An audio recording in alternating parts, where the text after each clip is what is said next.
Vamos a hablar ahora con Paulina Lescano, es ingeniera agrónoma, especialista en mercados del agro, por esto que anunció Sergio Massa, que yo decía es mucho más amplio que el agro, ¿no? Lo que dijo del llamado dólar agro. ¿Cómo le va, Paulina? Buen día, Marcelo Casada saluda. Hola, ¿qué tal, Marcelo? Buen día. Bueno, ¿qué es lo que anunció Massa? Bueno, dentro de las medidas que anunció, podemos decir que extendió la metodología que venía usando para el agro, o primero para la soja específicamente, después que lo extendió a otros productos del agro, que es utilizar un tipo de cambio diferencial, en este caso para todo lo exportable, tanto productos terminados, digamos, materias primas y también servicios. En ese tipo de cambio diferencial, algunos economistas lo mencionan como que sería un desdoblamiento cambiario, porque parte de la economía funcionaría con ese tipo de cambio, y usó una fórmula media similar a la que usaba también para el dólar agro último, que es una combinación del 30%, 70%. ¿Cómo es eso? Algunos lo llaman el dólar Fernet por la combinación. El número saldría de considerar un 30% de la cotización del contado con liquidación y un 70% del dólar mayorista. Eso hoy te da un tipo de cambio cercano a 530 en relación o comparándolo con los 350 del dólar mayorista, que sigue igual post elecciones. La pregunta es, ¿hay mucho para liquidar del campo? No, la realidad es que no es, bueno, el campo obviamente es muy, muy amplio, ¿no? Y con esto incluyó absolutamente todo.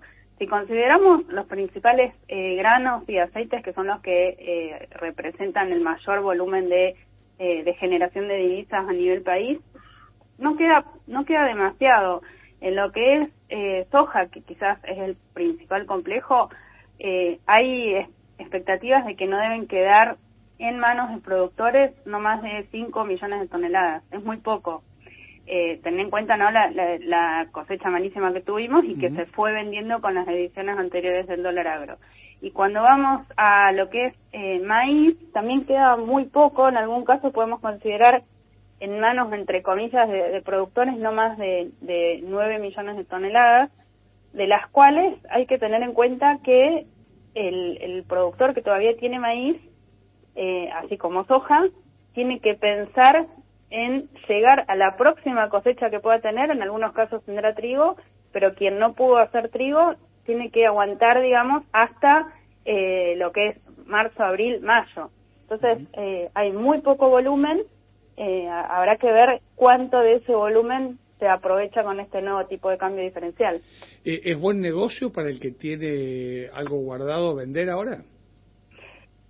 Sí, si consideras que de un día para el otro el mercado tuvo una suba, en el caso, por ejemplo, de soja, de $50, o sea, en dólares por tonelada, de $50, de un día para el otro, la capacidad de compra, teniendo en cuenta que lo que es todo lo que son insumos, maquinarias y demás, todavía siguen con el tipo de cambio oficial, la capacidad de compra automática de un día para el otro aumentó mucho en lo que es soja y maíz. Eso, digamos, tiene la contraparte de quien usa la soja para pagar alquileres, le aumentó automáticamente el costo, digamos, de alquiler, y para quien usa la soja o el maíz como insumo para, por ejemplo, feedlot, para producir leche, huevos, etcétera, automáticamente le encarece por completo su materia prima. Claro, lo que es beneficio para el que tiene para vender, lo mata el que tiene que pagar o el que tiene que comprar. Exactamente, sí. Son las reglas del mercado. Ahora, digamos, ¿ustedes piensan que puede haber una liquidación de cuánta plata, hablando en dólares? Yo la verdad creo que no va a haber demasiado, pero en las ediciones anteriores yo también pensé que no iba a haber una gran venta por parte de los productores y hubo. Yo creo que tomando en cuenta, y un dato que agrego que es importante también para contestar esa pregunta, más allá de la intención que pueda tener el productor de vender en este lapso, porque además esta medida es por 30 días, no es que es eterna, hay que tener en cuenta que el mismo gobierno estableció volúmenes de equilibrio. Eso quiere decir que estableció hasta cuánto se podía exportar.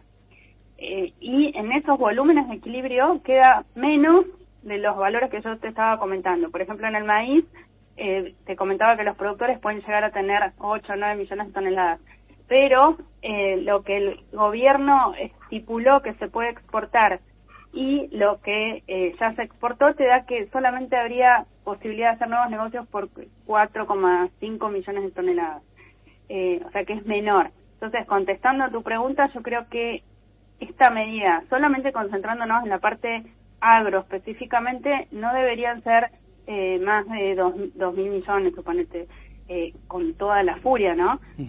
Si realmente hay una venta por parte de productores. Ten en cuenta que acá como entra todo, hay que ver la reacción también al resto de la economía.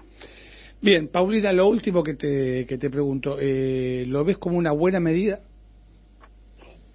No, porque todas estas medidas finalmente lo que generan es desequilibrios en toda la cadena. Fíjate que es es bueno quizás para una parte y muy negativo para el resto. Entonces, son medidas quizás de salvataje. El objetivo principal es claro y lo comunicó el gobierno, es evitar que las reservas del Banco Central sigan cayendo e ingresen dólares. Creo que son medidas que generan más distorsiones que beneficios. O sea, quizás hay algunos beneficiados, pero muchos otros que se van a ver perjudicados. Bien. Gracias por la comunicación, Paulina. Gracias, saludos. Que tengas buen día. Paulina Lescano, ingeniera agrónoma, especialista en mercados del agro. Bueno, hablando sobre la medida que tomó el gobierno nacional